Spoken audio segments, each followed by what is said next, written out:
नमस्कार दोस्तों, मैं आप सभी का स्वागत करता हूं हिंदू अकेडमी के इस यूट्यूब चैनल पर। प्रीवियस वीडियो में हमने कंजेस्टिव हार्ट फेलियर के बारे में पूरे सारी इन डिटेल चीज़ें क्लियर आउट कर ली थी। About the process of congestive heart failure, किस तरीके से होता है, सिंपैथेटिक आउटफ्लो के कारण सिस्टोलिक हार्ट फेलियर क्या होता है, डायस्टोलिक हार्ट फेलियर क्या होता है, साथ के साथ सिंपैथेटिक सिस्टम और रास मैकेनिज्म के थ्रू किस तरीके से कंजेस्टिव हार्ट फेलियर की कंडीशन में भी आपके पास एक्टिवेशन हो रही है, और साथ के साथ कार्डियो प्रोटेक्टिव नाइट्यूरेटिक पेप्टाइड्स के बारे में भी क्लियर आउट कर लिया था। इस वीडियो लेक्चर में हम बेसिकली देखेंगे ड्रग्स। क्या देखेंगे हम यहाँ पे? ड्रग्स को देखेंगे कि कौन कौन सी ड्रग्स हम कंजेस्टिव हार्ट फेलियर के केस में दे सकते हैं। ज़्यादातर केसेस में ये वही ड्रग्स होगी जो हम हाइपरटेंशन के केस में भी देंगे, लेकिन थोड़े से पॉइंट्स यहाँ पे डिफरेंट रहेंगे। तो चलिए स्टार्ट करते हैं। सबसे पहले first of all we will take the beta blockers. क्या देंगे हम? Beta blockers. बीटा ब्लॉकर्स क्यों देंगे, अब उस चीज़ को हम ध्यान से देखेंगे। जब हमारे सिंपैथेटिक सिस्टम में एक्टिवेशन हो रही थी, तो सिंपैथेटिक सिस्टम की जब एक्टिवेशन हुई तो उसने क्या किया कि हमारे हार्ट रेट को और कार्डियक आउटपुट को बढ़ा दिया। अगर हम बीटा ब्लॉकर्स देंगे, क्योंकि ये जो सिस्टम की एक्टिवेशन है ये रुक नहीं पाती, जिसके कारण कंजेस्टिव हार्ट फेलियर की कंडीशन आ रही है। अगर हम बीटा ब्लॉकर्स देंगे तो ये यहाँ पे हार्ट की मसल्स पे एक्ट करेगा, और साथ के साथ किडनी पे जो जेजी सेल्स है उन पे भी एक्ट करेगा। और किस तरीके से एक्शन देगा उसको भी समझते हैं। बीटा ब्लॉकर्स बेसिकली क्या करेंगे? नॉर एपिनेफ्रिन, ठीक है, नॉर एपिनेफ्रिन के जो एक्शन है, नॉर एपिनेफ्रिन का जो एक्शन है उसको रोकेंगे, मींस ब्लॉक करेंगे। नॉन एपिनेफ्रिन के एक्शन को ब्लॉक करेंगे। जैसे ही नॉन एपिनेफ्रिन का एक्शन ब्लॉक हुआ, उससे क्या होगा? अब वहां पे नॉन एपिनेफ्रिन का एक्शन क्या था? हार्ट रेट बढ़ाता था, कॉन्ट्रैक्शन बढ़ा रहा था। तो यहाँ पे क्या करेगा? हार्ट रेट कम हो जाएगा। क्या होगा? हार्ट रेट कम होगा, साथ के साथ क्या होगा? It will plus increase decrease the contraction, contraction state भी डिक्रीज करेगा। साथ के साथ अगर हार्ट रेट कम हुआ है तो cardiac output, cardiac output plus blood pressure, cardiac output plus blood pressure दोनों डिक्रीज हो गए। क्या हो गए? कार्डिक आउटपुट और ब्लड प्रेशर दोनों डिक्रीज हो गए। लेकिन यहाँ पे स्ट्रोक वॉल्यूम पे कोई भी असर नहीं पड़ेगा, क्योंकि हार्ट रेट जब डिक्रीज होता है तो डायस्टोलिक फीलिंग बढ़ जाती है, और डायस्टोलिक फीलिंग जब बढ़ जाएगी तो वहां पे स्ट्रोक वॉल्यूम पे कोई भी असर नहीं देखने को मिलेगा। असर देखने को मिलता है सिर्फ और सिर्फ कार्डिक आउटपुट पे और ब्लड प्रेशर पे। कहा किस पे असर नहीं देखने को मिलेगा? No action on stroke volume, on stroke volume. ठीक है जी, इतनी चीज क्लियर होगी, जिसके कारण आपके पास कंडीशन प्रोड्यूस हो जाएगी, हार्ट कंडीशन प्रोड्यूस हो जाएगी to prevent the cardiac arrest और द कंजेस्टिव हार्ट फेलियर। अब यहाँ पे ड्रग्स कौन कौन सी है उसको भी लिख लेते हैं कि कौन कौन सी ड्रग्स है आपके पास। ड्रग्स के केस में हम कुछ 3 से 4 इंपॉर्टेंट ड्रग्स होती है। सबसे पहले हमारे पास कार्बिडायोल, ठीक है, कार्बिडाइलॉल। अब एक जो कार्बिडाइलॉल ड्रग है ना, ये बहुत ही इंपॉर्टेंट ड्रग है, क्योंकि ये अल्फा ब्लॉकिंग एक्टिविटी भी कर रही है और साथ के साथ क्या कर रही है? बीटा ब्लॉकिंग एक्टिविटी भी कर रही है। मींस अल्फा वन रिसेप्टर और बीटा वन दोनों को रोक रही है। बीटा वन का तो एक्शन होगा हार्ट के ऊपर, बीटा वन का एक्शन होगा हार्ट के ऊपर, मायोकार्डियम ऐसे नोड के ऊपर इसका एक्शन होगा। अल्फा वन का एक्शन कहाँ पे होगा? अल्फा वन का एक्शन होगा आपकी आर्टरीज के ऊपर एंड वेन्स के ऊपर। आर्टरीज और वेन्स के ऊपर जब ये एक्शन देगी तो क्या प्रोड्यूस करेगी? It will decrease the total peripheral resistance, TPR जिसे बोलते हैं। It will decrease the total peripheral peripheral resistance. अब जब टोटल पेरिफेरल रेजिस्टेंस डिक्रीज हो गया तो वहां पे ब्लड वॉल्यूम, ब्लड प्रेशर की कंडीशन भी डिक्रीज आउट हो जाएगी। तो अल्फा वन रिसेप्टर पे भी यहाँ पे ब्लॉकिंग एक्टिविटी देखने को मिल रही है। साथ के साथ कौन कौन सी एक इंपॉर्टेंट ड्रग है? साथ के साथ एक इंपॉर्टेंट ड्रग है बिसोप्रोलॉल, बिसोप्रोलॉल और साथ के साथ मेटोप्रोलॉल। तो का बीटा ब्लॉकर्स में हम कौन कौन सी ड्रग्स देते हैं? ज्यादातर केसेस में वी गिव कार्बिडायोल, बाइसोप्रोलॉल एंड मेटोप्रोलॉल, क्योंकि ये सारी ड्रग्स का काम होगा नॉरएपिनेफ्रिन के एक्शन को रोकना। नॉरएपिनेफ्रिन का एक्शन सिर्फ और सिर्फ हार्ट पे नहीं होगा, प्लस एक्शन यहाँ पे देखने को कहाँ मिलता है? जेजी सेल्स के ऊपर। कहाँ पे? JG cells of your kidney, वही juxtaglomerular cells of the kidney. Juxtaglomerular cells पे भी हमारे पास कौन सा रिसेप्टर्स है? बीटा वन रिसेप्टर प्रेजेंट है। कौन सा रिसेप्टर प्रेजेंट होता है? Beta one receptor. अब जैसे ही यहाँ पे बीटा वन रिसेप्टर को ब्लॉक करेगी तो क्या क्या एक्शन प्रोड्यूस हो गए? रेनिन की सिक्रीशन कम हो जाएगी। अगर रेनिन की सिक्रीशन कम होती है तो क्या होगा? आपका रास मैकेनिज्म स्लो काम करेगा, या फिर रास मैकेनिज्म का भी सिस्टम की एक्टिविटी कम हो जाएगी। अब रास मैकेनिज्म में मेजर क्या चीज है? Angiotensin two. कौन सा है? Angiotensin two. अगर एंजियोटेंसिन टू यहाँ पे ब्लॉक हो चुका है तो मींस यहाँ पे क्या होगा? वेजो कंस्ट्रिक्शन की जो कंडीशन है वो ट्रीट हो जाएगी, और साथ के साथ यहाँ पे एल्डोस्टेरॉन की भी वॉल्यूम कम हो जाएगी, एल्डोस्टेरॉन के सिक्रीशन को भी घटाएगा। तो मीन्स यहाँ पे आपकी रास मैकेनिज्म, बेसिकली रास मैकेनिज्म की इनिबिशन भी आपकी बीटा ब्लॉकर्स कर सकती है। क्यों? क्योंकि रास मैकेनिज्म के लिए रेनिन सबसे इंपॉर्टेंट और प्राइमरी कंपोनेंट है, और रेनिन कौन सिक्रीट करता है? जेजी सेल्स ऑफ किडनी। और जेजी सेल्स पे कौन सा रिसेप्टर प्रेजेंट है? Beta one receptor.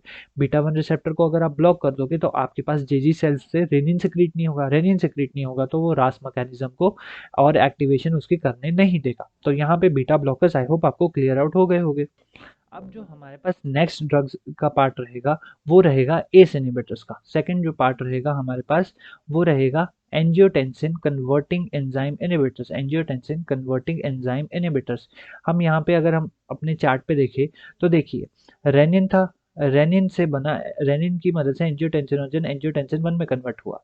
एस जो लंग्स से निकला यहाँ पे, एस की मदद से ही एंजियोटेंसिन 2 बन रहा है। अगर हम एस को इनिबिट कर दें तो एंजियोटेंसिन 2 को भी, एंजियोटेंसिन 2 नहीं बनेगा, एंजियोटेंसिन 2 नहीं बनेगा तो ये सारी कंडीशन ट्रीट आउट हो जाएगी, ये सारी कंडीशन ब्लॉक हो जाएगी। तो कैसे ब्लॉक होगी उसको देखते हैं।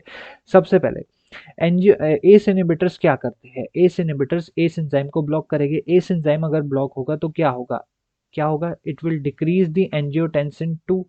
एंजियोटेंसिन 2 को डिक्रीज करेगा, एंजियोटेंसिन 2 को डिक्रीज करेगा तो means we have an decrease heart rate, heart rate decrease हो जाएगा। ब्लड वॉल्यूम क्या होगा? ब्लड वॉल्यूम घटेगा कि बढ़ेगा? ब्लड वॉल्यूम भी घटेगा, ब्लड वॉल्यूम भी घटेगा, जिसके कारण हमारे पास क्या होगा?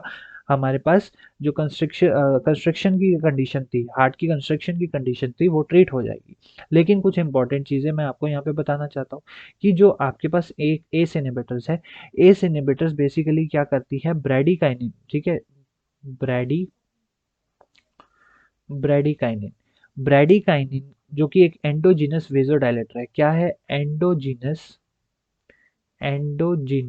वेजोडायलेटर, ठीक है, एंडोजीनस वेजोडायलेटर बॉडी के अंदर ही प्रेजेंट है। इसको ब्रैडीकाइनिन की सिक्रीशन को बढ़ा देती है। ब्रैडीकाइनिन की सिक्रीशन बढ़ने की वजह से क्या होगा? ब्रैडीकाइनिन की सिक्रीशन बढ़ने की वजह से यहाँ पे वेजोडायलेशन होगी। तो हम कुछ इस तरीके से भी लिख सकते हैं, decreased in the ACE enzymes equals to the increase in the bradykinin, increase in the bradykinin. और ब्रैडीकाइनिन अगर इंक्रीज हुआ तो क्या होगा? वेजोडाइलेशन। क्या प्रोड्यूस होगी यहाँ पे आपके पास? वेजोडाइलेशन की कंडीशन। और वेजोडाइलेशन की कंडीशन प्रोड्यूस हो गई तो क्या होगा? टोटल जो आपका टोटल पेरिफेरल रेजिस्टेंस है डायलेट हो गया, तो टोटल पेरिफेरल रेजिस्टेंस कम हो गया, तो फिर ब्लड प्रेशर या फिर आपकी जो ब्लड प्रेशर की कंडीशन है, कार्डियक अरेस्ट की कंडीशन है, वो भी यहाँ पे ट्रीट हो जाएगी। एक एक यहाँ पे एडवर्स इफेक्ट एस इनहिबिटर्स का रहता है कि ब्रैडीकाइनिन की वो सिक्रीशन करवा रहे हैं, जिसके कारण वो काफ़ी सारे एडीएस को प्रोड्यूस कर सकती है, जिसके कारण जैसे कि कफ हो गया, आपके पास रैशेज हो गए, ठीक है। तो ऐसी कंडीशंस यहाँ पे प्रोड्यूस हो सकती है बाय द एस इनहिबिटर्स। लेकिन उसके लिए भी हमारे पास इलाज आता है, जो कि हमारी थर्ड क्लास की ड्रग आ जाती है, जो कि है angiotensin receptor blockers, angiotensin receptor blockers. Angiotensin receptor blockers क्या करते हैं? जैसे ही यहाँ पे आपके पास एंजियोटेंसिन 2 जो है वो ब्लड वेसल्स पे जाएगा। कहाँ जाएगा? ब्लड वेसल्स पे। ब्लड वेसल पे जाके अपना वेजो कंस्ट्रक्टिंग एक्शन देगा। तो यहाँ पे आपके पास क्या प्रेजेंट हो गए? यहाँ पे आपके पास प्रेजेंट हो गए कौन से receptors? Eighty receptors. In eighty receptors की एक्टिविटी को ब्लॉक अगर हम कर देंगे तो भी एक तरीके से हमारे पास रास मैकेनिज्म की इनिबिशन हो जाएगी, या फिर वहां पे वेजो कंस्ट्रक्शन की कंडीशन ट्रीट होगी। अब एंजियोटेंसिन रिसेप्टर्स का क्या काम है? ये 80 रिसेप्टर्स को ब्लॉक करते हैं, 80, 81, 82, और 80 रिसेप्टर्स ज़्यादातर कौन से होते हैं? GPCR receptors. कौन से होते हैं? GPCR receptors. अगर 80 रिसेप्टर्स को ब्लॉक कर देंगे तो यहाँ पे हमारी जो वेजो कंस्ट्रक्शन की कंडीशन है वो भी ट्रीट हो जाएगी। एडवांटेजेस क्या रहती है इसकी कि यहाँ पे एंजियोटेंसिन रिसेप्टर को ब्लॉक कर रहे हैं तो यहाँ पे नो एक्शन ऑन ब्रैडीकाइनिन, ठीक है, नो एक्शन ऑन ब्रैडीकाइनिन। तो अगर ब्रैडीकाइनिन पे किसी भी तरीके का एक्शन नहीं मिल रहा है तो मतलब क्या हो रहा है यहाँ पे कि आपके पास कफ, रैशेस, ये सारी कंडीशन क्या हो जाएगी? ट्रीट हो जाएगी। क्या हो जाएगी? कंडीशन ट्रीट हो जाएगी। अब ड्रग्स को देख लेते हैं, ड्रग्स के नाम को देख लेते हैं। अगर हम यहाँ पे एस इनहिबिटर्स की बात करें तो आपके पास सबसे पहली कैप्टोप्रिल आ जाती है, जो प्रिल क्लासेस की ड्रग है। Captopril, enalapril, enalapril, ramipril, ramipril, ramipril, lisinopril, lisinopril and fosinopril. तो ये कुछ इंपॉर्टेंट ड्रग्स है जो आ जाती है आपकी कौन से केस में, in the category of S inhibitors. और एंजियोटेंसिन रिसेप्टर ब्लॉकर्स में सार्टिन क्लास की ड्रग्स आ जाती है। कौन सी ड्रग्स आ जाती है? सार्टिन क्लास की। और जो सीएचएफ में हम ड्रग्स देते हैं वो ज्यादातर केसेस में कौन कौन सी ड्रग रहती है? वो रहती है कैंडी सार्टिन, कैंडी सार्टिन, साथ के साथ रहती है आपकी लो सार्टिन, candy सार्टिन, low सार्टिन, टेल्मी सार्टिन, telmisartan and valsartan. कौन सी? Candesartan, losartan, telmisartan and valsartan. तो ये कुछ ड्रग्स है जो हम एंजियोटेंसिन रिसेप्टर ब्लॉकिंग के लिए देते हैं, और ये कुछ ड्रग्स है जो कि हम देते हैं एस एंजाइम की ब्लॉकेज के लिए। जो अब हमारे पास नेक्स्ट क्लास की ड्रग है वो काफ़ी ज़्यादा इंटरेस्टिंग होने वाली है, तो प्लीज़ ध्यान से देखना इस चीज़ को। नेक्स्ट क्लास हमारे पास आ जाती है, I guess this is the fourth class, जो कि रहती है AT receptor blockers, AT receptor blockers plus neprilysin blockers, plus neprilysin blockers. अब ये नेप्रिलाइसिन क्या होता है? नेप्रिलाइसिन एक एंजाइम है जो कि क्या कर रहा है, जब हमने पढ़ा था नाइट्रियूरेटिक पेप्टाइड्स कौन कौन से, एएनपी, ठीक है, ANP, BNP and CNP, ANP, BNP and CNP, इनकी रिलीज को, मतलब इनको डिग्रेड कर रहा है। क्या कर रहा है? एएनपी को, बीएनपी को और सीएनपी को, इनको क्या कर रहा है? डिग्रेड कर रहा है। क्योंकि अगर ये डिग्रेड हो गए तो हमारे पास जो कंडीशन होती है वापस से नॉर्मल स्टेट में आने की, वो नहीं हो पाएगी, जिसके कारण सिंपैथेटिक सिस्टम और आपके पास कौन सा सिस्टम रहता है, रास मैकेनिज्म का जो सिस्टम है उसकी ओवर एक्टिवेशन हो जाएगी। तो उसको रोकने के लिए ए natriuretic peptide, B natriuretic peptide और सी नाइट्रियूरेटिक पेप्टाइड सिक्रीट होते हैं, लेकिन उसकी सिक्रीशन को कौन डिग्रेड करता है? नेप्रिलाइसिन। अगर हमने नेप्रिलाइसिन को ब्लॉक कर दिया, नेप्रिलाइसिन को ब्लॉक कर दिया, तो ये इनको डिग्रेड नहीं कर पाएगी, डिग्रेड नहीं कर पाएगी, तो एएनपी, बीएनपी और सीएनपी इनका कंटेंट बढ़ जाएगा, इनका कंटेंट क्या हो जाएगा? इंक्रीज हो जाएगा। इनका कंटेंट इंक्रीज हो गया तो ये आपकी सिंपैथेटिक सिस्टम, साथ के साथ रास सिस्टम, सिंपैथेटिक सिस्टम और रास सिस्टम, इनकी एक्टिविटी को ब्लॉक करेगी। क्या करेगी? इनकी एक्टिविटी को ब्लॉक करने में मदद करेगी। और नेप्रिलाइसिन, और ये बहुत ही इंपॉर्टेंट ड्रग्स आ जाती है, मतलब क्या करेगी? एएनपी, बीएनपी और सीएनपी इनकी कंसंट्रेशन को क्या कर देगी? बढ़ा देगी। ठीक है जी। और यहाँ पे आपके पास ये ड्रग्स जो है वो एटी रिसेप्टर ब्लॉकर के साथ यूज होती है, और इसमें एक ही ड्रग आती है आपके पास, सैक्यूबिट्रिल, सैक्यूबिट्रिल, जिसको आप यूज करते हो वेलसार्टेन के साथ। किसके साथ यूज करते हैं? वेलसार्टेन के साथ। तो AT receptor blockers plus neprilysin inhibitors, neprilysin एक एंजाइम है जो कि एएनपी, बीएनपी, सीएनपी, जो कि आपके पास कार्डियो सिलेक्टिव या फिर कार्डियो प्रोटेक्टिव नाइट्रियूरेटिक पेप्टाइड्स है। ये नाइट्रियूरेटिक पेप्टाइड्स का काम है कि, जैसे मैंने प्रीवियस लेक्चर में भी बताया था, इनका काम है कि यहाँ पे जो आपका बेसिकली सिंपैथेटिक सिस्टम के कारण ओवर एक्टिवेशन हो रही है उसको ब्लॉक करना। उसको ब्लॉक करेगी कौन? आपकी ANP, BNP and CNP, A natriuretic peptide, B natriuretic peptide and C natriuretic peptide. और उसको बहुत ही जल्दी इनिबिट या डिग्रेड करती है नेप्रिलाइसिन। नेप्रिलाइसिन को इनिबिट कर दिया तो एएनपी, बीएनपी, सीएनपी की कंसंट्रेशन बढ़ेगी। अगर इन तीनों नाइट्रियूरेटिक पेप्टाइड्स की कंडीशन बढ़ जाती है तो सिंपैथेटिक सिस्टम और रास मैकेनिज्म की डीएक्टिवेशन होगी। ठीक है जी। AT receptor blocker plus neprilysin inhibitors, चार कैटेगरीज क्लियर आउट हो गई होगी। नेक्स्ट कैटेगरी पे आते हैं। नेक्स्ट कैटेगरी है हमारे पास यहाँ पर एल्डोस्टेरॉन एंटागोनिस्ट। कौन सी है आपके पास यहाँ पे? एल्डोस्टेरॉन, एल्डोस्टेरॉन एंटागोनिस्ट या फिर एल्डोस्टेरॉन रिसेप्टर एंटागोनिस्ट। बेसिकली क्या करेगी? अब जब हमारे पास रास मैकेनिज्म हो रहा है तो एंजियोटेंसिन टू एल्डोस्टेरॉन की भी सिक्रीशन करा रहा है। एल्डोस्टेरॉन के एक्शन को मिनरल कॉर्टिकॉइड रिसेप्टर पे ब्लॉक करेगा। एल्डोस्टेरॉन का एक्शन होगा कहाँ पे? मिनरल कॉर्टिकॉइड रिसेप्टर के ऊपर। कहाँ पे? मिनरल कॉर्टिकॉइड रिसेप्टर के ऊपर। ठीक है जी। क्लियर आउट हो गई ये चीज। मिनरल कॉर्टिकॉइड रिसेप्टर के ऊपर एक्शन होगा तो इस एक्शन को करेगी इनहिबिट। ये ड्रग्स क्या करेगी? एल्डोस्टेरॉन एंटागोनिस्ट, जिसे मैं ए का नाम ले रहा हूँ, ये इस मिनरल कॉर्टिकॉइड रिसेप्टर को ब्लॉक करेगी। मिनरल कॉर्टिकॉइड रिसेप्टर को ब्लॉक करने से क्या होगा? नॉर्मली ये क्या कर रहा है? सोडियम और वाटर की रीअब्जॉर्प्शन करवा रहा है, लेकिन अगर ये रिसेप्टर ब्लॉक हो गया तो सोडियम प्लस वाटर, सोडियम और वाटर, इनकी जो रीअब्जॉर्प्शन है, क्या है, रीअब्जॉर्प्शन, वो हो जाएगी डिक्रीज। जैसे ही रीअब्जॉर्प्शन डिक्रीज हो गई तो सोडियम का कंटेंट तो डिक्रीज हो गया, लेकिन यहाँ पे पोटेशियम का कंटेंट बढ़ गया। क्या बढ़ गया, पोटेशियम का कंटेंट, मींस पोटेशियम को छोड़ के सोडियम और वाटर की रीअब्जॉर्प्शन कम करवा देगी और पोटेशियम की इंक्रीज करा देगी, जिसके कारण आपके पास कंडीशन ट्रीट हो जाएगी of the congestive heart failure. इन्हें हम दूसरी भाषा में बोले तो पोटेशियम स्पेयरिंग डायरेटिक्स बोलते हैं। इन्हें हम बोलते हैं पोटेशियम स्पेयरिंग डाययूरेटिक्स, क्योंकि यहाँ पे पोटेशियम की कंसंट्रेशन को बढ़ा रहा है, सोडियम और वाटर की कंसंट्रेशन को कम कर रहा है। और ड्रग्स हमारे पास दो इंपॉर्टेंट ड्रग्स आ जाती है, एप्लेरिनॉन एप्लेरियन एंड स्पाइरोनोलैक्टोन एंड स्पाइरिनो स्पाइरिनोलैक्टोन। तो ये दो इंपॉर्टेंट ड्रग्स है जो कि आ जाती है एज एन एल्डोस्टेरॉन एंटागोनिस्ट, और इनको हम पोटेशियम स्पेयरिंग डायरेटिक्स भी बोलते हैं।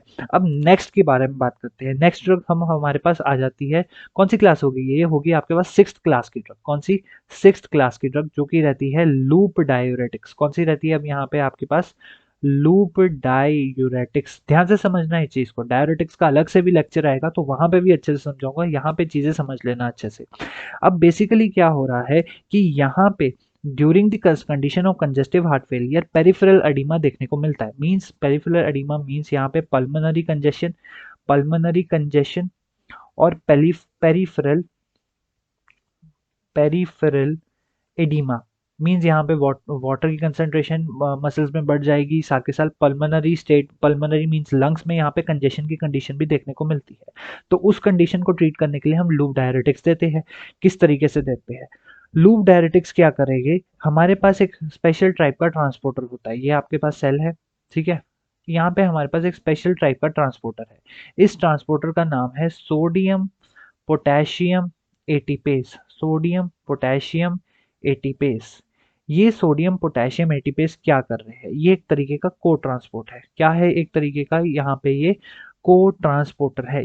ये बेसिकली क्या कर रहा है, सोडियम की, बेसिकली सोडियम की प्लस साथ के साथ किसकी, सोडियम की रीअब्जॉर्प्शन और वाटर की एक्सक्रीशन, सोडियम और वाटर की यहाँ पे एक्सक्रीशन और रीअब्जॉर्प्शन को बढ़ा रहा है। क्या कर रहा है, सोडियम और वाटर की सोडियम की रीअब्जॉर्प्शन को कम कर रहा है। बेसिकली यहाँ पे सोडियम की रीअब्जॉर्प्शन कम हो रही है। क्या हो रही है, सोडियम की रीअब्जॉर्प्शन कम हो रही है, जिसकी वजह से एक्सक्रीशन हो रही है उसकी किसमें, वाटर में। और इसके कारण क्या प्रोड्यूस हो रहा है, there is an decrease in the plasma volume. हम यहाँ पे प्लाज्मा वॉल्यूम को कम कर रहे हैं, किसको कम कर रहे हैं, प्लाज्मा वॉल्यूम को। अगर प्लाज्मा वॉल्यूम यहाँ पे कम हो गया तो कार्डियक वर्कलोड मींस कार्डियक पे जो वर्कलोड है वो भी कम हो जाएगा। कार्डियक वर्कलोड कम हो गया।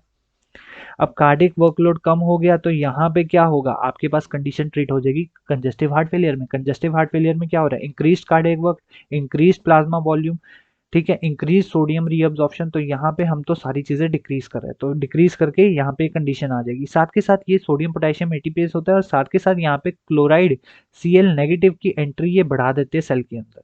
किसके अंदर, सेल के अंदर। बेसिकली क्या करेंगे, बेसिकली ट्रांसपोर्टेशन को रोक लेंगे बेसिकली, ठीक है, ट्रांसपोर्टेशन को रोका जाएगा। मेन पॉइंट्स आपने क्या याद रखना है कि सोडियम की रीअब्जॉर्प्शन और वाटर की एक्सक्रीशन करवा रहा है, जिसके कारण प्लाज्मा वॉल्यूम कम हो रही है। और प्लाज्मा वॉल्यूम अगर कम हो रही है तो कार्डियक वर्कलोड भी यहाँ पे कम हो रहा है। और ड्रग्स हमारे पास तीन इंपॉर्टेंट ड्रग्स आ जाती है, जो कि रहती है फ्यूरोसेमाइड, साथ के साथ कौन सी ड्रग रहती है हमारे पास, टारसेमाइड एंड ब्यूमेटेनाइड ब्यूमेटेनाइड। तो ये कुछ इंपॉर्टेंट ड्रग्स हो गई, कौन कौन सी, जो आती है आपकी लूप डायरेटिक्स में, ठीक है। लूप डायरेटिक्स भी क्लियर हो गया होगा। अब जो हमारे पास नेक्स्ट क्लास की ड्रग है वो है बहुत ही इंपॉर्टेंट, सेकंड लास्ट ड्रग है, जल्दी से खत्म करेंगे इसे, जो कि है वेजोडाइलेटर्स। हमारी सेकंड लास्ट जो इस लेक्चर वीडियो के पहले आई थी, वो उसमें हमने वेजोडाइलेटर्स को डिस्कस किया है। तो वेजोडाइलेटर्स में हम दो बेसिक वेजोडाइलेटर्स को देते हैं। सबसे पहले है नाइट्रोप्यूरिसाइड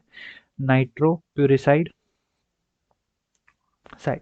अब इसका एक्शन देख लेना क्या करेगा, नाइट्रोप्यूरिसाइड डाइनाइट्रेट या फिर हम एक और ड्रग है जिसका नाम है आइसोसोर्बाइड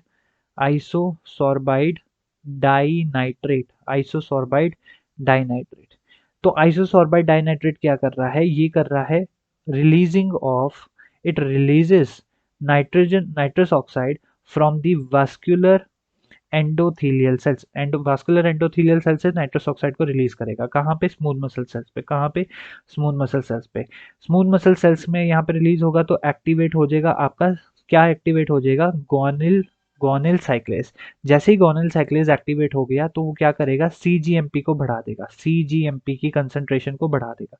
सीजीएमपी की कंसंट्रेशन बढ़ गई तो मतलब क्या हो रही है? यहाँ पे कैल्शियम की कंसंट्रेशन कम हो रही है। किसकी कंसंट्रेशन कम हो रही है? कैल्शियम की। और कैल्शियम रिस्पॉन्सिबल है मसल कॉन्ट्रैक्शन के लिए। कैल्शियम की कंसंट्रेशन कम होगी तो decreased muscle contraction means decreased muscle contraction and increased, या फिर आप लिख सकते हो इंक्रीज्ड मसल रिलैक्सेशन। तो यहाँ पे ट्रीट होगी किसकी कंडीशन? कंजेस्टिव हार्ट फेलियर की कंडीशन ट्रीट हो गई। नेक्स्ट चीज, नेक्स्ट जो आपके पास है वो है हाइड्रालाजीन। कौन सी ड्रग है आपके पास? हाइड्रालाजीन। हाइड्रालाजीन क्या कर रही है? नाइट्रस ऑक्साइड का रिलीज करवा रही है। किसका रिलीज करवा रही है? नाइट्रस ऑक्साइड का रिलीज करवा रही है। जैसे ही नाइट्रस ऑक्साइड रिलीज हुआ इसका एक्शन थोड़ा सा अलग है।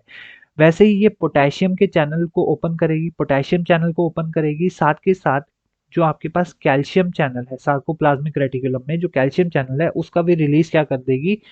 उसके भी रिलीज पे काम करेगी। अब उसके रिलीज पे काम करेगी, डिक्रीज करेगी उसका रिलीज, पोटेशियम की कंसंट्रेशन बढ़ जाएगी तो क्या होगी? यहाँ पे आपके पास कैल्शियम चाहिए, मसल कॉन्ट्रैक्शन मसल वर्किंग के लिए कैल्शियम चाहिए, लेकिन यहाँ पे पोटेशियम आ चुका है तो यहाँ पे स्मूथ मसल रिलैक्सेशन आ जाएगी। क्या आ जाएगी? Smooth muscle relaxation. Smooth muscle relaxation आई तो मतलब यहाँ पे दोनों ड्रग्स क्या कर रही है? वेजोडाइलेशन कर रही है। तो हो गई वेजोडाइलेशन, हो गई सीएचएफ ट्रीट। लास्ट ड्रग जो आपके पास सबसे इंपॉर्टेंट रहती है और बहुत ही क्वेश्चन आते हैं इससे, डिजॉक्सिन। कौन सी है आपके पास? डिजॉक्सिन।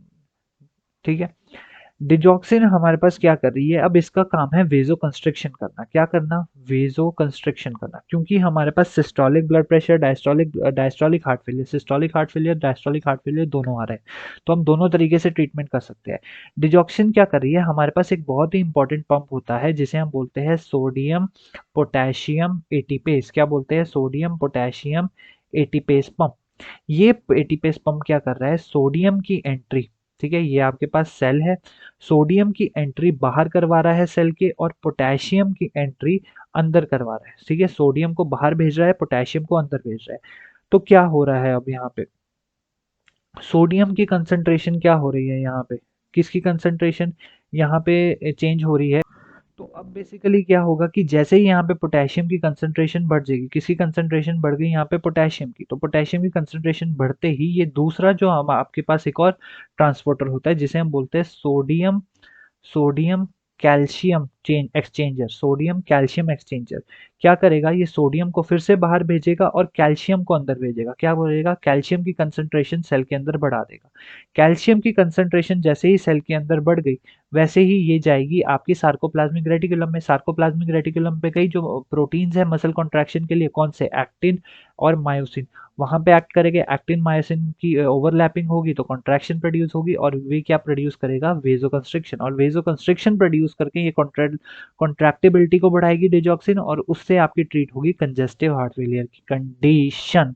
तो फाइनली यहाँ पे हमने क्लियर आउट कर ली है कंजेस्टिव हार्ट फेलियर को। पहली क्लास की ड्रग थी बीटा ब्लॉकर जिसमें आती है बाइसोप्रोलॉल, मेटोप्रोलॉल एंड कार्बिडाइलॉल। कार्बिडाइलॉल अल्फा वन और बीटा वन दोनों को ब्लॉक करती है।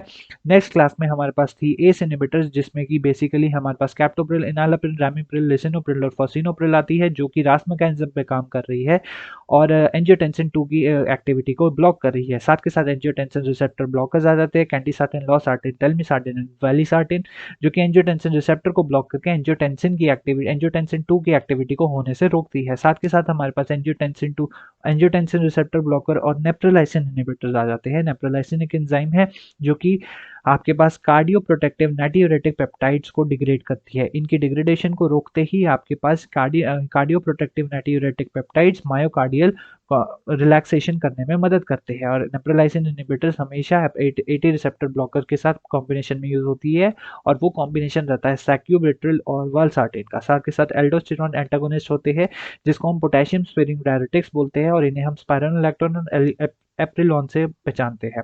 नेक्स्ट हमारे पास लूप डायरेटिक्स आते हैं जिसमें फ्यूरोसेमाइड, टॉसेमाइड और ब्यूमेटामाइड है।